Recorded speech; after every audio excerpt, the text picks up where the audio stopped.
காவேரி பூதப்பட்டினத்தில் வாழ்ந்த ஒரு செட்டியார்.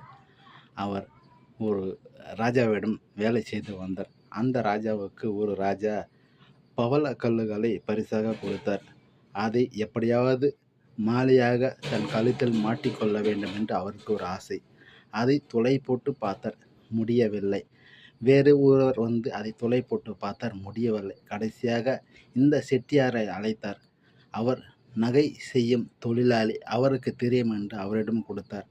அவர் ராஜாவிடம் சொல்லுக்கு மரியாதை கொடுத்து அதை வாங்கி வந்தார். அந்த பவளக்கல் சிறிதாக இருந்தால் அதை எப்படி துளை போடுவது என்று தெரியவில்லை. மிக யோசனையில் இருந்தபோது அவருடைய 2 மகள்கள் தங்கம்மை, தாய்மை அவர்கள், தந்தையே, நீ எதற்கு இவ்வளவு வேதனைப்படுகிறாய்? அதாவது கருப்பட்டி வெள்ளம் இருக்கிறது அல்லவா, அதை ஒரு நூலில் சுற்றி அந்த இடம் எங்கேயோ அந்த இடத்தில் வைத்து அதை மண் புற்று இருக்கும் இடத்தில், அதாவது எறும்பு புற்று இருக்கும் இடத்தில் அதை வைத்து விடுங்கள். அந்த எறும்புகள் அந்த தீனியை சாப்பிட்டு விட்டு, அதாவது அந்த சுவையை சாப்பிட்டு விட்டால் அது துளை போட்டுவிடும் என்றார். அவரும் அப்படியே அதை செய்தார். பார்த்தால் அது எறும்புகள் அந்த இனிப்பை தின்னுவிட்டு துளை போட்டு விட்டது. இது அவருக்கு மிகவும் மகிழ்ச்சி அடைந்தது. அவர்களுடைய மகளுக்கும் மகிழ்ச்சி அடைந்தது. இதை ராஜாவிடம் எடுத்து போய் கொடுத்தார். ராஜா அதை பார்த்து இது எப்படி சாத்தியமானது என்று கேட்டார். என் 2 மகள்கள் இதை சொன்னார்கள், நான் செய்தேன் என்றார். அப்படியென்றால் அவர்களை நான் திருமணம் செய்து கொள்ள வேண்டும் என்று கேட்டார்.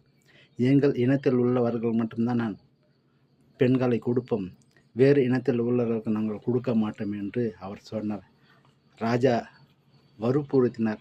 ராஜாவுக்கு பயந்து தன் 2 மகள்களையும் ஒரு விநாயகர் சிலையும் நாகரம்மா என்ற ஒரு அம்மனுடைய சிலையும் அதை எடுத்துக்கொண்டு ஊர் ஊராக திரிந்து கடைசியாக கன்னியாகுமரி மாவட்டத்தில் வந்து தஞ்சம் அடைந்தார்கள். அவர் தஞ்சம் அடைந்த இடமே இரணியல் என்ற ஒரு இடம். அங்கு ஒட்டுப்பாறை என்ற ஒரு இடம் இருக்கிறது. அந்த இடத்தில் அந்த அம்மனை வைத்து பூஜை செய்தார். அந்த அம்மனுக்கு காணிக்கையாக கொழுக்கட்டையை வைத்து பூஜை செய்தார். அந்த அம்மன் எடுத்துக்கொண்டாள். இந்த திருவிழா, அதாவது 13 வருடத்துக்கு ஒரு முறை திருவிழா மிக விசேஷமாக நடைபெறும். உலகில் உள்ள எல்லா செட்டியார்களும் அந்த நாளில் வந்து கலந்து கொள்வார்கள். அந்த ஊருக்கு ஏலூர் செட்டியார் என்று பெயர் ஒன்று. இன்றும் அந்த ஊருக்கு அந்த பெயர் ஒன்று. அந்த திருவிழா 13 வருடத்துக்கு ஒரு முறை நடைபெறும். அது ஒரு விசேஷமான ஒரு திருவிழா. இதை பெரிய கதை நான்